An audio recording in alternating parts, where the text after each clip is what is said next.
Co-presented by Vimal. बोलो जुबान केसरी.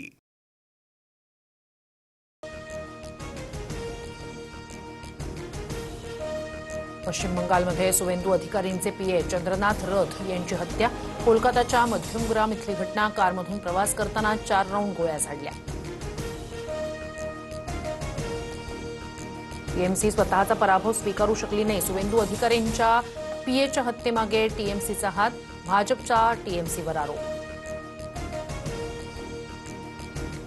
सुवेंदू अधिकारींच्या पीएच्या हत्येच्या तपासाला वेग. गुन्ह्यात वापरलेली कार आणि जिवंत काडतुसं जप्त. डीजीपी गुप्ता यांची माहिती. हत्येसाठी ऑस्ट्रियन ग्लॉक पिस्तुलाचा वापर. सूत्रांची माहिती. पश्चिम बंगालमध्ये राष्ट्रपती राजवट लागण्याची शक्यता. मुख्यमंत्रीपदाचा राजीनामा न देण्याची ममता बॅनर्जींची भूमिका. ममता बॅनर्जींच्या सरकारचा कार्यकाळ आज संपणार.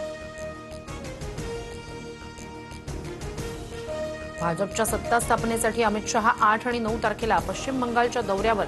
उद्या भाजप विधिमंडळ पक्षाचा नेता निवडला जाणार.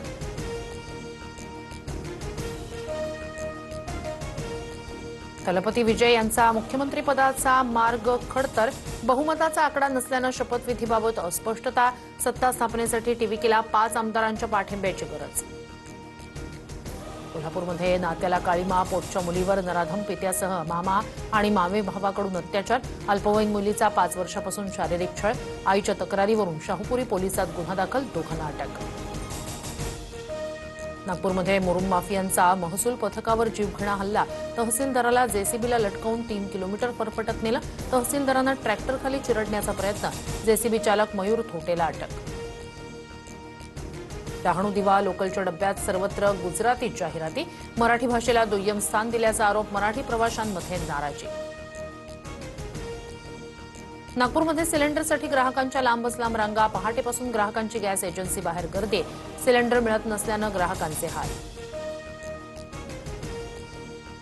महाराष्ट्र धर्म स्वातंत्र्य विधेयकाविरोधात नागपूर खंडपीठात उद्या सुनावणी. विधेयकात अनेक तरतुदी असंवैधानिक असल्याचा याचिकाकर्त्यांचा आरोप. सुनावणीकडे लक्ष.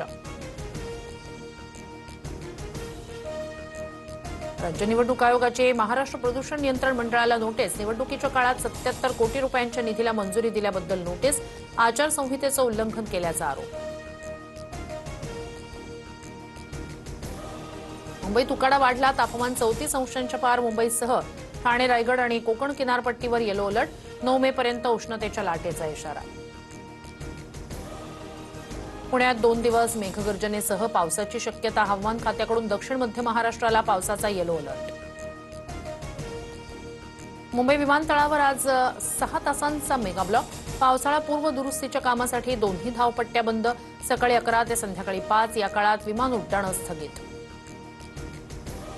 नाशिकमध्ये ब्रेक फेल झाल्यानं बस थेट विजेच्या डीपीवर धडकली. अपघातात 7 जण जखमी. बसमधील 27 प्रवासी सुखरूप. Co-presented by Vimal. बोलो जुबान केसरी.